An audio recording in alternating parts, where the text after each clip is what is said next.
今天在札幌参加了一个远途的一日游，去文别体验了破冰船，又去层云峡看了这里壮阔的冰瀑。这个一日游的线路非常的远，光往返坐大巴就要花8-9个小时，而且价格比较贵，800多，还不包含午餐。今天要参加一日游，札幌车站。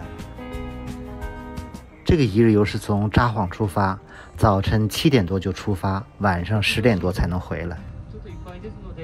这个一日游我是在国内的网站上买的，当初订这个一日游主要是想体验破冰船，因为自己一直在网上订不到破冰船的船票，没有办法才选择了这个一日游。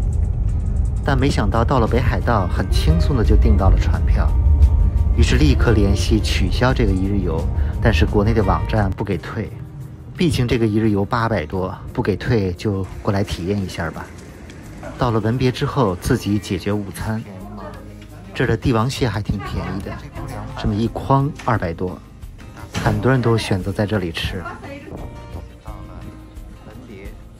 坐了将近5个小时的大巴，来到了文别的码头。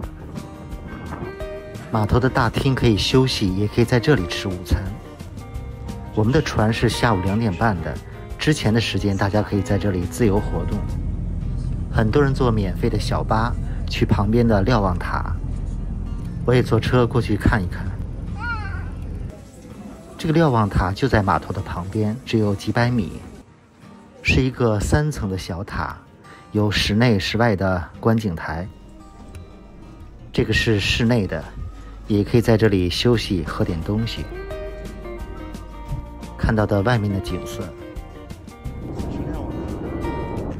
到瞭望塔的外面看一看，总的来说比较一般。在地下1层还有一个小的海洋馆，可以看到一些小型的海洋生物。这个地方好像是收费的，但是也没有人查我的票，票价很便宜。回程我选择走回去，可以看看码头的外围。码头停了2艘红色的破冰船，比往走的破冰船要小一些，颜色是橘红色的。这里的破冰船也是冬季才有，一天有5-6班。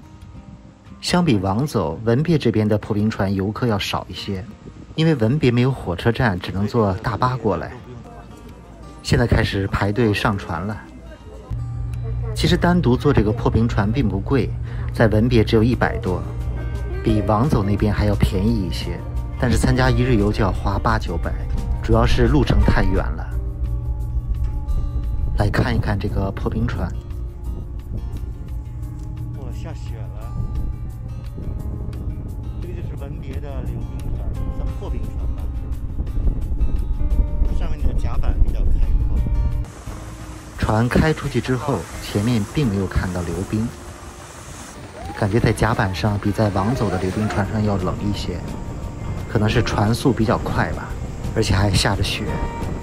其实如果想坐破冰船，如果提前在网上买不到，来到北海道之后在当地买到的可能性是非常大的，让民宿老板买或者直接去码头买都可以买到。而且预定的时候都不用提前交钱，都是当天现场去交钱。而且如果你看不到流冰，还会给你一些补偿，退一些费用。如果船取消了航行，还会免费让你参观一下。这也表现出日本在旅游方面非常的人性化。相反，我在国内网站预定的，提前了1周多都不给我退，这也是旅游服务上的差距吧。已经完成了出发的准备。很遗憾，请各位旅客到。这就是文别的破冰船。所以坐破冰船看流冰也是需要点运气的，尤其是从札幌跑那么远过来看，没看到有点可惜。幸好今天这个一日游是有2个项目，现在前往层云峡看冰瀑。又开始下大雪了，大巴开了1个多小时，黑天了才来到了层云峡。最后一站层云峡。冬天来层云峡主要是看这里的冰瀑。其实来层云峡最好自己从旭川坐大巴过来更方便。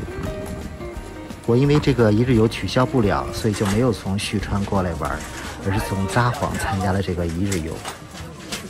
层云峡的冰瀑节在北海道也是非常著名的一个景点。本身层云峡就是在大雪山国家公园内，景色就非常的漂亮。而每到冬天，层云峡的瀑布就会结冻，成为特殊的冰瀑景观。以整个冰瀑景观为背景，然后这里又人工做了很多奇形怪状的冰柱，还有冰隧道。在白天，这里是天然的冰雪奇缘，而在晚上则利用绚丽的灯光，营造出了非常梦幻的感觉，让人在艺术和自然之间自然游走。有很多这样的冰雪房子，这里面是个酒坊。这个房子里面都是巨大的冰柱。哇，怕掉下来。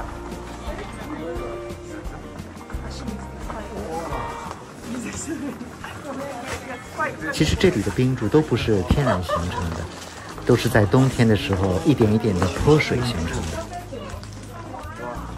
能形成这样的形状，都是不断的泼水，然后融化，再泼水，再融化，才形成最终的这样景观。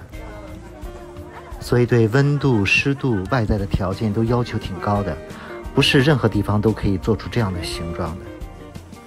因为看上去这些冰柱非常容易掉下来。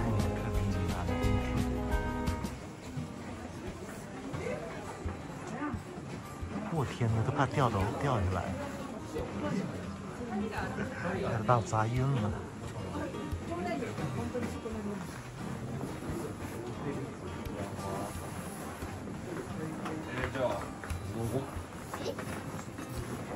好高啊！这里打造了很多类似这样的冰洞，晚上打上灯光后还挺漂亮的。这是个酒坊，还有卖酒的。还有卖酒的呢。北冰吧。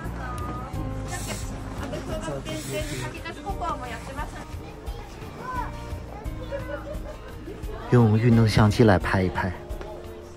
这里最值得打卡的是其中的一个冰隧道，长有好几百米。我们走过去参观一下。这是冰隧道的入口，跟我一起进去体验一下。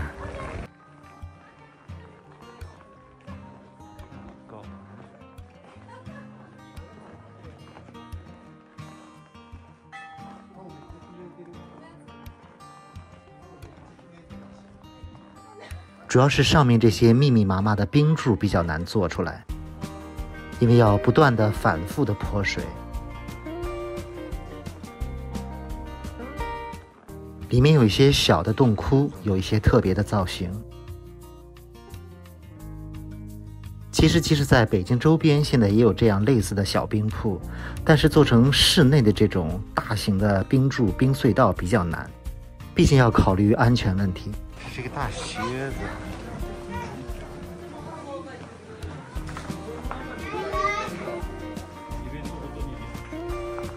当然在我们国内地大物博，在山系也有类似这样的1、2个冰洞，而且据说是天然的万年冰洞。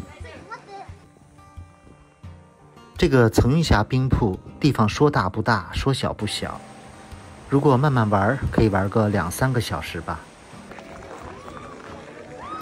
白天和晚上的景观应该还是有不同的，我个人还是更喜欢晚上的景观。也有一些游乐项目，这些是大滑梯吧。这里的门票好像只有20多，一日游也是不管门票的。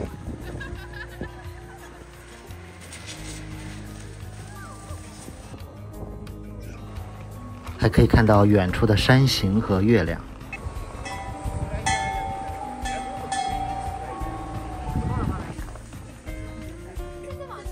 很多人都在冰洞的造型里拍照。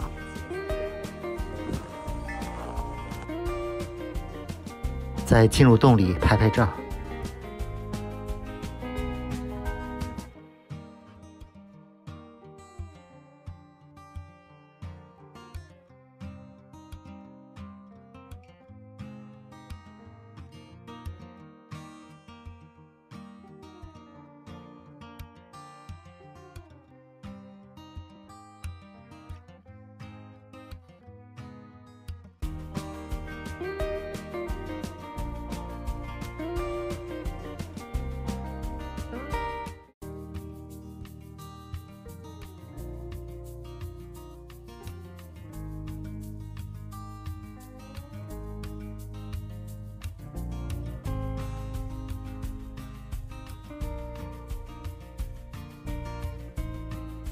如果参加一日游，在这里的停留时间只有1个小时。其实这样的一日游只适合时间比较紧张，而且怕买不到票的人。如果时间相对宽裕的话，这些地方其实都可以自己来，又方便，花费又少。像今天这个一日游，单程的车程时间就要4-5个小时。现在晚上将近6点了，我们坐大巴回札幌，到札幌应该晚上10点多。